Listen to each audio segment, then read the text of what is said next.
I'm Lisa Hayden with Community Focus on Washington County, Channel 6, Central Kentucky TV. And my guest today is Cindy McGraw with the Red Cross. And your title again, Cindy? I am the Major Gift Officer for this area, so I'm over fundraising for this county. Yeah, yeah. Well, and this county, Washington, includes, we're the Heart of Kentucky chapter of Marion, Nelson, and Washington counties. Yep, it's the And three since counties combined. Yep. Right, and since I sit on the board, I know a little bit about it. Probably more than I do. Well, I know that, I'm happy to have you here today because, we want to talk about the upcoming Heroes campaign. Right, yes, thank you very much. So, we've done that in the last 3 years in our 3-county area. And so perhaps today, Cindy, you can tell the listening audience a little bit about it. Sure. So the Heroes Campaign is something that the Red Cross does nationally. And so a lot of our local chapters will kick off a Heroes Campaign, and it's an opportunity to get board members or volunteers to get involved and step up and be a hero. And they do that by committing to raise money for their local chapter.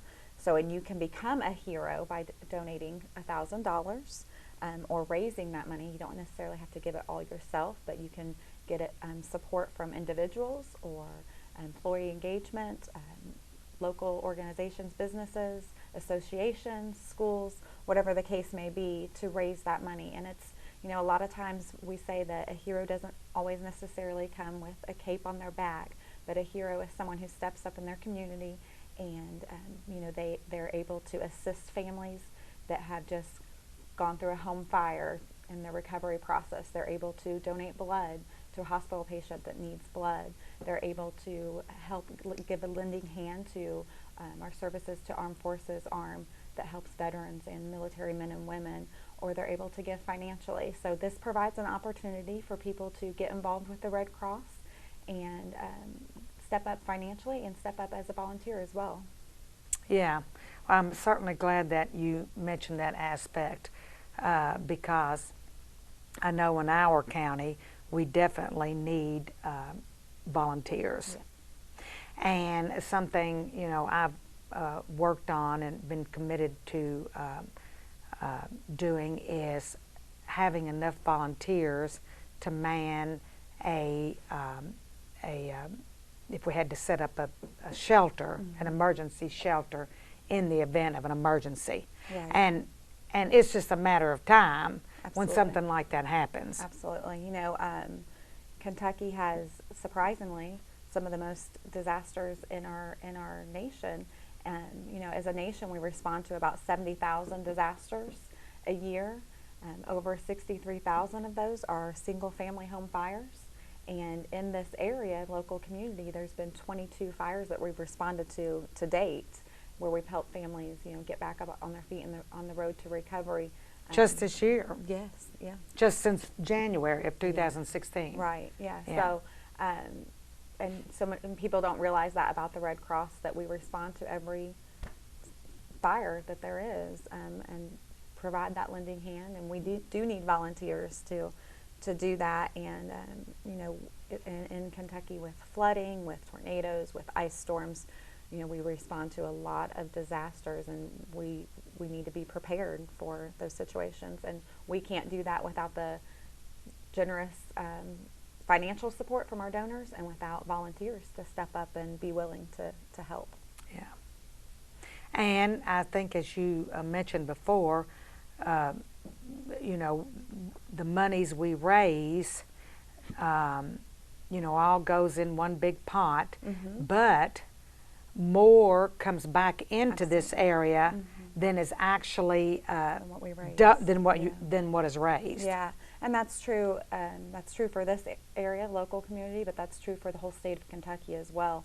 And just as an example, we fundraise and raise in the state of Kentucky about $5 million. Well, we provide services in the amount of $10 million that we budget for, and that's not including disasters like the flooding in Johnson County and things like that. You know, those are above and beyond even what we budget for. So not only in this county, but Kentucky as a state, we certainly do not raise near enough money for the services we provide in a disaster situation. Yeah. And a lot of those, you know, the majority of that money raised, 90 some odd percent goes to direct services. 91.5% of the money that is raised goes directly to services. Right.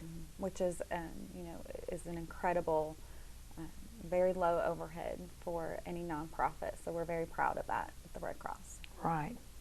And there are a lot of volunteers that are providing those that services. Make that helpful. Yeah, they make that possible, really, because we rely on our volunteers. Red Cross is, you know, primarily made up of volunteers. Right. And we can't provide the services, and we can't do it efficiently and effectively without that. Right. Right. So we're very thankful for our volunteers. Right. So, needless to say, it's a wonderful organization. Everybody's familiar with the Red Cross, and it's been in existence since, I think, with President Lincoln, who, you know, is a big part of our county here, Yep. Abraham Lincoln, and I think it all started during the Civil War. That's where Red Cross began. Yeah, Clara Barton, you know, she saw a need, and she stepped up, and she decided she wanted to be on neutral ground in the war situation and go in and provide aid and assistance where she could. So she started the Red Cross mission, and it's flourished ever since. It's a very well-established organization that we're certainly proud of. Yeah. So, yeah, I know in our county we need more volunteers, and right now we have on our board from this county Greg and Margaret Goatley and myself, and we do, you know, need more board members, and we need more volunteers. So Greg and Margaret and I have begun this welcome orientation program, which we will be advertising about before long, that will allow people to come to this 1 hour orientation training to learn about the Red Cross and how they might want to participate, and to go ahead and sign up at that point. And then they can go from there and get training if they, you know, in certain areas that they want to pursue. And some trainings are just a little bit of training online, just like me taking a training to how to set up a shelter, you know. So, and that was right online. Yeah. Took about an hour. Right. Yeah, there's a lot of opportunities. If you do want to volunteer with the Red Cross, like Lisa said, they've kind of taken the initiative. You can reach out to them, but there's a lot of different opportunities depending on what you're interested in. We need volunteers for disaster, you know, to respond to those type of situations. We need volunteers for blood services. We need volunteers to for our services to armed forces. You know, we're the only organization that can have the direct communication to our military. And so if you have a soldier overseas and need to get a word to them, we are the only organization approved to reach out to their command staff. So we always are looking for volunteers for that as well. So there's a lot of different opportunities available with the Red Cross, and I would encourage you to reach out and figure out what kind of fits you, and Lisa will get you all set up.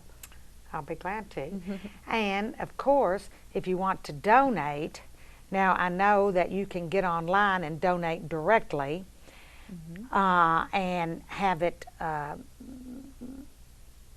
how do you do that? Tell me that. I would suggest reaching out to either myself or Lisa if you would like to donate. That way, it can be counted for your local Heroes campaign. And you can email me directly at cindy.mcgraw, that's cyndi.mcgraw@redcross.org. You can send me an email certainly, or reach out to Lisa, and we'll make sure to help in that. And if you're interested in any volunteer opportunity as well, you can reach out in the same fashion, and we'll get you set up for that. But we are, you know, we're not able to do the work that we do and provide the services that we provide without financial support. Right. And so we have had lots of people in our community be heroes before, you know, and we're very appreciative of that. And our Washington County school system, Robin Cochran, the superintendent, has encouraged participation with the schools, and they've done some things. So, of course, you know, we'll be reaching out to them.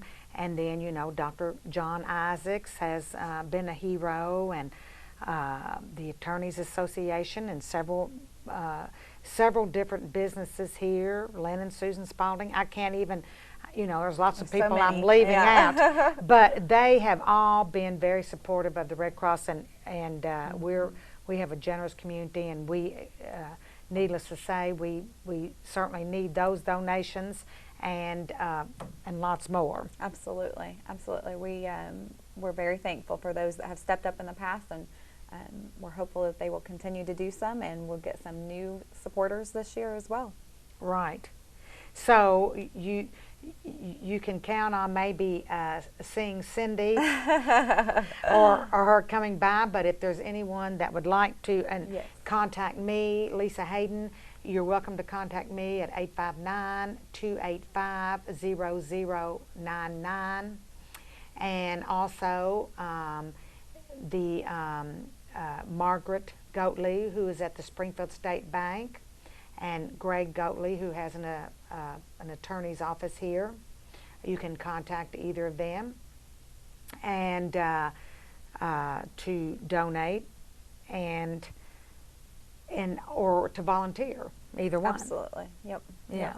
I would encourage you to step up and be a hero. And you know, March is Red Cross Month, so perfect opportunity for you to get involved with the Red Cross. Right. Is there anything we're leaving out, Cindy? We need to. No, I don't. I can't think of anything. Of course, you know, this program is seen in Nelson and Marion County as well, and you know, we have board members there, so we might mention, just in case if anyone wants to contact them in Marion or Nelson counties. We have John G. Mattingly over in Marion, who serves on the board, and Jane Higdon has is on the board, and I know I'm forgetting people, but then there's in Nelson County there's